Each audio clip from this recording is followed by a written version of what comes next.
بسم اللہ الرحمن الرحیم صلی اللہ تعالی علی محمد صلی اللہ تعالی علیہ وآلہ وصحبہ وسلم۔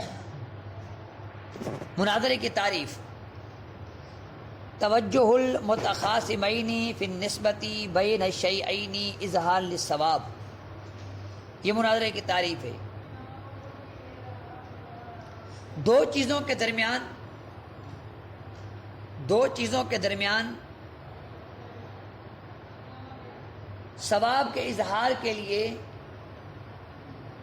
درستگی کے اظہار کے لیے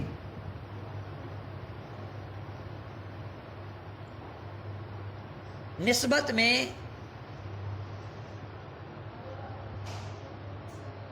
دو جھگڑنے والوں کا متوجہ ہونا مناظرہ کہلاتا ہے۔ متوجہ ہونا مناظرہ کہلاتا ہے۔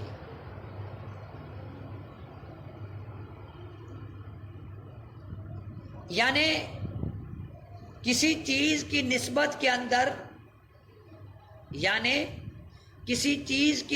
کے اندر دو جھگڑنے والوں کا درستگی کے اظہار کے لیے متوجہ ہونا مناظرہ ہوتا ہے۔ متوجہ ہونا مناظرہ کہلاتا ہے۔ یہ مناظرے کی تعریف ہے۔ اب دو چیزوں کے درمیان نسبت و مخاصمہ کیسے ہوتا ہے؟ اختلاف کس طرح ہوتا ہے؟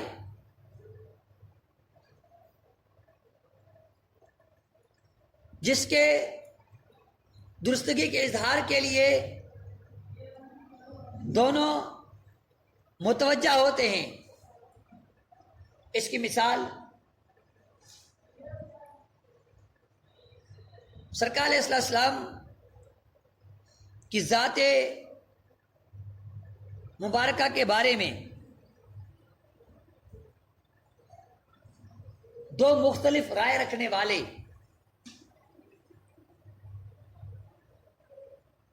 لوگ جب نبی پاک علیہ السلام کے کسی وصف کے بارے میں اختلاف کریں، ایک کا موقف یہ ہے کہ نبی پاک علیہ السلام کو اللہ تبارک و تعالیٰ نے غیب کا علم عطا فرمایا ہے، اور دوسرے کا موقف یہ ہے نبی پاک علیہ السلام کو اللہ پاک نے علم غیب عطا نہیں فرمایا۔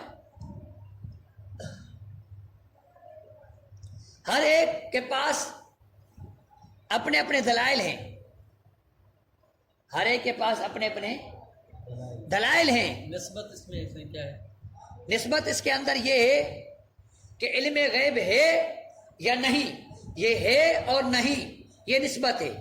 دو چیزیں ہیں، دو موقف ہیں۔ ان دو موقف کے اندر نسبت ہے۔ ایک نسبت ایجابی ہے، دوسری نسبت سلبی ہے۔ ہر ایک اپنے پاس دلیل رکھتا ہے۔ اب ان دو حضرات کا آپس کے اندر بیٹھنا،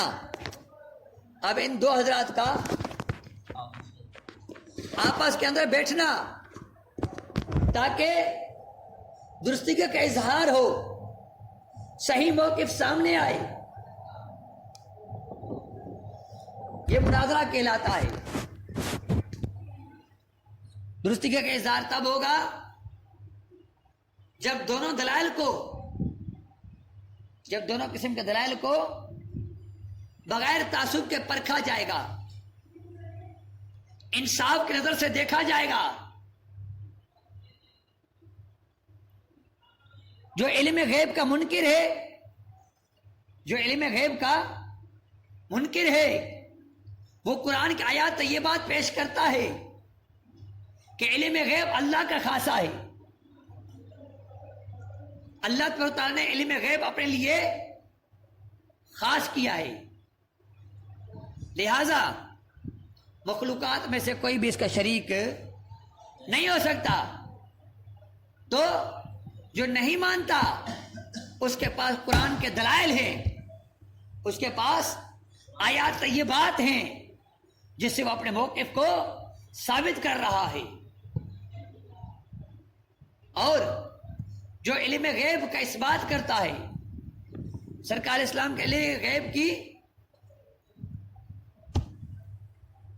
دلیل لاتا ہے، وہ یہ کہتا ہے کہ اگر آپ کی آیات طیبات کو تسلیم کر لیا جائے تو قرآن کی ان آیات کا مطلب کیا ہوگا جس میں اللہ پاک نے ارشاد فرمایا ہے کہ اللہ تبارک و تعالی عام لوگوں کو غیب کا علم عطا نہیں فرماتا مگر اپنے پسندیدہ رسولوں کو علم غیب کے لیے چن لیتا ہے، اپنے چنے ہوئے رسولوں کو غیب کا علم عطا فرما دیتا ہے. اب دیکھیں دلیل وہاں بھی ہے، دلیل یہاں بھی ہے. اب یہاں پر ایک قسم کا دلیل بھی ہے اور منع وارد کر رہا ہے کہ اگر آپ کی بات کو تسلیم کرتے ہیں، اللہ پاک نے جو علم غیب اپنے پسندیدہ رسولوں کے لیے ذکر فرمایا ہے، اس کا مطلب کیا ہے؟ یہاں پر خدا فرما رہا ہے علم غیب خدا کا خاصہ ہے، وہاں خدا فرما رہا ہے کہ علم غیب میں نے اپنے پسندیدہ رسولوں کو عطا کیا ہے. تو دو قسم کے دلائل آ گئے.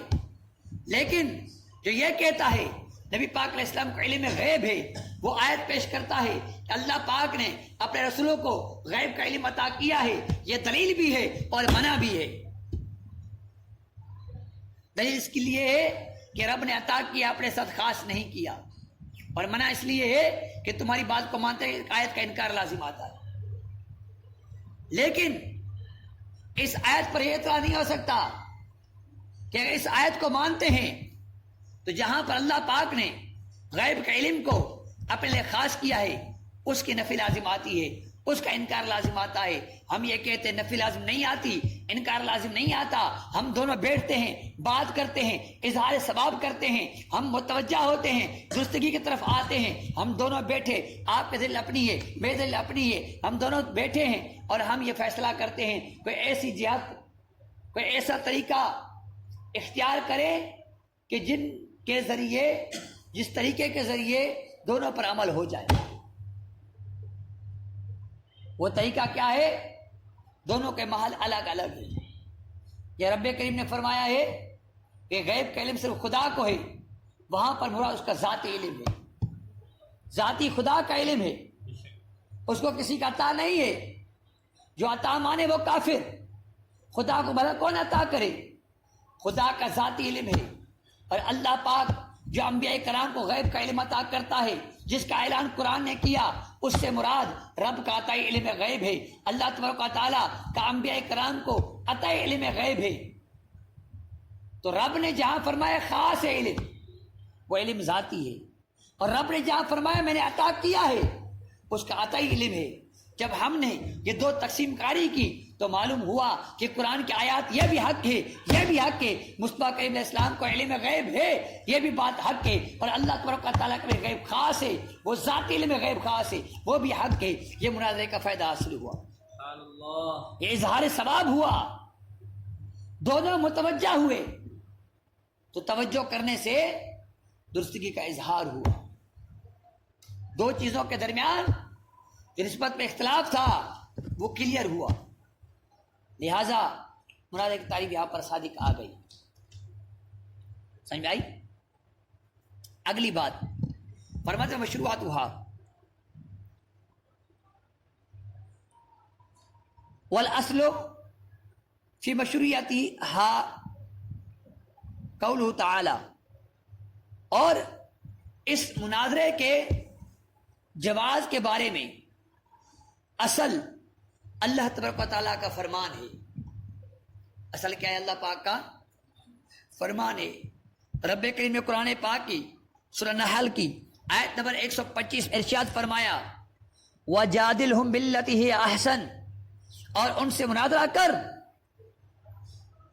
ایسے طریقے کے ساتھ جو اچھا ہو. جادل کا معنی یہاں پر لڑائی کا نہیں ہے، لڑنے کا نہیں ہے، مناظرے کا معنی ہے. کیونکہ لڑنا ایک اچھی چیز نہیں ہے. اللہ حکیم ہے، اللہ تبارک و تعالیٰ لڑنے کا حکم کبھی نہیں دیتا۔ جادل سے مراد یہاں پر لڑنا نہیں بلکہ مناظرہ کرنا ہے۔ دلیل اور کرینہ کیا ہے؟ آسن، مقابلہ کرنا ہو، لڑائی کرنی ہو، آسان طریقے سے کرو، اس کو تو مناظرہ کہتے ہیں۔ یہ تو اظہار ثواب کے لیے ہوتا ہے۔ جو قرآن کریم کی اس آیت مبارکہ سے مناظرے کے جواز کا ثبوت ملتا ہے۔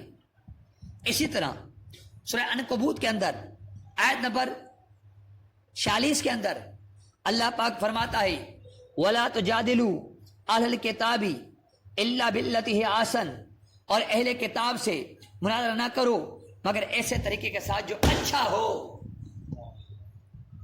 یہ دوسری آیت مبارکہ ہے جس میں مناظرے کا کہ جواز کا طریقہ، مناظرے کے مشروع ہونے کا، جائز ہونے کا ثبوت ہم کو ملتا ہے۔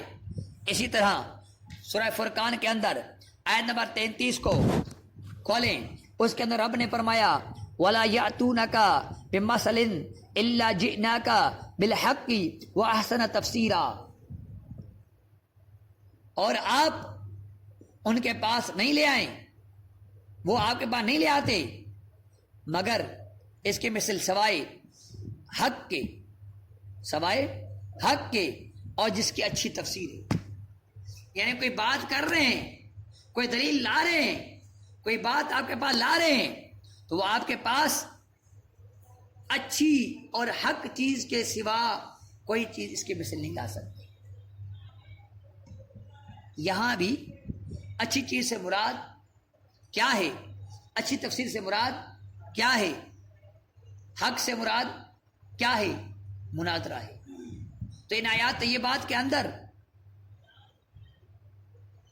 اللہ جئناک بالحق، ہم تمہارے پاس لے آئے حق کو اور اچھی تفسیر کو، اس سے مراد مناظرہ ہے۔ اس سے مراد کیا ہے؟ مناظرہ ہے۔ تو اس سے معلوم ہوا کہ مناظرہ کا ثبوت بھی قرآن پاک سے ملتا ہے۔ مناظرہ کا حکم کیا ہے؟ حکمها المناظرۃ فی العلم لنصرۃ الحق عبادۃ ولعہد الثلاثۃ حرام ولقہل مسلم واظہار العلم۔ فرماتے ہیں مناظرہ کا علم اگر حق کی مدد کے لیے ہو، حق کی فتح کے لیے ہو، تو مناظرے کا علم کیا ہوتا ہے؟ عبادت بن جاتا ہے۔ مناظرہ کرنا عبادت ہے۔ مناظرہ کرنا کب؟ جب مناظرہ حق کی نصرت کے لیے ہو، حق کی فتح کے لیے ہو، حق کی مدد کے لیے ہو، اور تین چیزوں میں سے ایک چیز کے لیے بھی اگر مناظرہ کیا جائے تو حرام ہوتا ہے۔ وَلِعَہْدِ ثَلَاثَةٍ حرام، اور تین چیزوں میں سے ہر ایک کے لیے حرام ہوگا۔ وَلِعَہْدِ ثَلَاثَةٍ حرام، اور تین چیزوں میں سے کسی ایک کے لیے مناظرہ کرنا حرام ہے۔ وہ کیا ہے؟ لِقَہْرِ مسلم، مسلمان پر غلبہ پانا، مسلمان کو ذلیل کرنا، مسلمان پر ظلم کرنا، اس لیے مناظرہ کرنا حرام ہے۔ وَإِظْهَارُ عِلْمٍ، اپنی علمیت کو ظاہر کرنا، اپنی علمیت کا سکہ کسی کے دل کے اندر بٹھانا، تفاخر کرنا، اس لیے مناظرہ کرنا حرام ہے۔ کیوں؟ مناظرہ تو ہوتا ہے اظہار ثواب کے لیے ہے، ایک درست موقف کے لیے ہے، حق کے اظہار کے لیے ہے، لیکن جو اپنا علم جھاڑنا چاہتا ہے صرف اس کا مقصود یہی ہے، وہ مناظرہ حرام ہوگا، جائز نہیں ہوتا۔ وہ نیل و دنیا، وہ مال قبول، اور اسی طرح دنیا کو حاصل کرنے کے لیے، دنیا کو پانے کے لیے، مال کو حاصل کرنے کے لیے، مال کو پانے کے لیے، اور سستی شہرت کے لیے مناظرہ کرنا بھی حرام ہے۔ ان شہرت، جی ہاں، لوگ قبول کرے بات، یہ قبول کرے، بے عزت و شہرت، اس بنا پر بھی مناظرہ کرنا کیا ہے؟ حرام ہے۔ تو مناظرہ صرف اظہار ثواب کے لیے ہوتا ہے۔ بات سمجھ آ رہی ہے؟ اچھا، مناظرے کا موضوع کیا ہوتا ہے؟ وموضوعها الادلۃ من حیث انها مثبتۃ المدعى علی الغیر، کہہ رہے ہیں اس کا موضوع دلائل ہیں، ادلہ ہے، دلائل ہیں، اس اعتبار سے کہ غیر پر اپنے مدعا کو ثابت کیا جائے، غیر پر اپنے مدعا کو ثابت کیا جائے اس کے دلیل پیش کرنا، اس کو مناظرے کا موضوع کہتے ہیں۔ مناظرے کا موضوع کیا ہے؟ غیر پر اپنے مدعا کو ثابت کرنے کے لیے دلائل پیش کرنا، غیر پر اپنے مدعا کو، اپنے دعویٰ کو ثابت کرنے کے لیے دلائل کو پیش کرنا، یہ مناظرہ کہلاتا ہے۔ اس کا موضوع ہے یہ جو خصم ہے، مقابل ہے، جسے ہم کرنا چاہ رہے ہیں۔ بات سمجھ آ رہی ہے؟ اچھا، حاجت کیا ہے؟ کہہ رہے ہیں اس مناظرے کی حاجت بہت ہے، مناظرے کی حاجت بہت ہے۔ معلومات میں سے انسان کی فکر مختلف ہوتی ہے، ہر انسان کی رائے الگ الگ ہوتی ہے، ہر انسان کی فکر کیا ہوتی ہے؟ مختلف ہوتی ہے۔ انسان حق کو قبول کرنے والا ہوتا ہے اور ناک سے لڑنے والا ہوتا ہے، حق کی مدد کرنے والا ہوتا ہے، لہٰذا حق کی مدد کرنے کے لیے، حق کی مدد کرنے کے لیے، حق کا اظہار کرنے کے لیے حجت علمیہ کو قائم کرنا ہوتا ہے۔ دلائل قاطعیہ یعنی قاطعہ، دلائل قاطعہ سے مراد مضبوط دلائل کو قائم کرنا ہوتا ہے۔ اور یہ کب ممکن ہے؟ جب انسان کو مناظرہ آتا ہو۔ جس کو مناظرہ آئے گا وہی حق کی نصرت کرے گا، جس کو مناظرہ آئے گا وہی علمی دلائل دے سکے گا، جس کو مناظرہ آئے گا وہ قطعی دلائل پیش کر سکے گا، جس کو مناظرہ آئے گا وہی دین کے اندر مشکلات کو حل کر سکے گا، جس کو مناظرہ آئے گا وہی شبہات کو رد کر سکے گا، جس کو مناظرہ آئے گا وہی اعتقاد کو صاف کر سکے گا، عقیدوں کو کلیئر کر سکے گا، عقیدے کو مضبوط کر سکے گا، بدعتی جو گمراہ لوگ ہیں ان کا رد کر سکے گا، ملحدین کے جو اعتراضات ہیں ان کا جواب دے سکے گا، لوگوں کے ایمان کو بچا سکے گا۔ اس لیے مناظرے کی حاجت ہے۔ قرآن کریم فرقان حمید کی کئی آیات ہے یہ بات کے اندر، اس کا ثبوت ملتا ہے۔ مناظرے کا صفائی، اعتقاد صفائی، ہاں عقیدے کی صفائی ہوگی مناظرے کے ذریعے، تو مناظرے کی حاجت ہے۔ قرآن کریم کے اندر بھی مناظرے کے انداز کو اپنایا گیا ہے۔ کئی ایک مقام کے اندر اللہ پاک نے قرآن کریم کی آیات کو بیان کیا ہے اور وہاں پر بظاہر یہ لگتا ہے کہ مناظرے کا انداز ہے، انداز سمجھایا گیا ہے کہ کس طرح مناظرہ ہم کو کرنا چاہیے۔ اللہ اکبر۔ اس کی مناظرہ کب سے شروع ہوا؟ کہتے ہیں مناظرہ امت محمدیہ علیہ السلام کے لیے کا خاصہ ہے۔ یہ مناظرہ امت محمدیہ علیہ السلام کا خاصہ ہے۔ سب سے پہلے اسی امت کے اندر یہ بات جاری ہوئی، اس سے پہلی امتوں میں مناظرہ نہیں ہوا کرتا تھا۔ اور سرکار علیہ السلام کے زمانے میں مناظرے کی حاجت نہیں رہی۔ سرکار علیہ السلام صاحب وحی تھے، اس دور میں ضرورت نہیں تھی، اگر تھی تو ان کے زمانے میں بہت کم تھی۔ زمانے میں کیا تھی؟ بہت کم ضرورت پیش آئی، ورنہ اس زمانے میں اتنی افراتفری نہیں تھی، اتنے باطل مذہب نہیں تھے۔ سرکار علیہ السلام سے جو پوچھ رہے تھے وہی دین ہوتا، ٹھیک ہے۔ اس کے بعد گمراہ لوگوں کا زمانہ آیا جو حق کا مقابلہ کرنے لگے، ان لوگوں کا زمانہ آیا۔